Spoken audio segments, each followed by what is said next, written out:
بسم اللہ الرحمن الرحیم ان الحمد للہ والصلاة والسلام علی من لا نبی بعد اما بعد۔ عقیدہ ختم نبوت کے بارے میں حدیث نمبر 173 بیان کی جا رہی ہے۔ یہ حدیث مبارکہ کنز العمال فی سنن الاقوال والافعال میں موجود ہے، جلد نمبر 1 صفحہ نمبر 58 ہے۔ آپ علیہ الصلاۃ والسلام نے فرمایا، یا معاشر العرب انی رسول اللہ الی الانام کافہ، کہ میں تمام مخلوق کی طرف اللہ کا پیغمبر بنا کر بھیجا گیا ہوں۔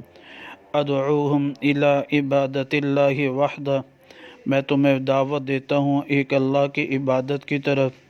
وانی رسولہ وعبدہ، اور بے شک میں اللہ کا رسول اور اس کا بندہ ہوں۔ وَأَن تَحُجُّ الْبَيْتَ، اور یہ کہ تم حج بیت اللہ کرو۔ وَأَن تَصُومُوا شَهْرًا مِّنْ 12 شَهْرًا، اور یہ کہ تم 12 مہینوں میں سے ایک مہینہ روزہ رکھو، اور وہ رمضان کا مہینہ ہے۔ فَمَنْ أَجَابَنِي فَلَهُ الْجَنَّةُ نُزُلًا وَثَوَابًا، جس نے میری بات کو قبول کر لیا پس اس کے لیے جنت میں ثواب اور مہمانی ہے۔ وَمَنْ عَصَانِي كَانَتْ لَهُ النَّارُ مُتَقَلِّبًا، اور جس نے میری نافرمانی تو پلٹ کر وہ جہنم میں جائے گا، اس کا ٹھکانہ جہنم ہوگا۔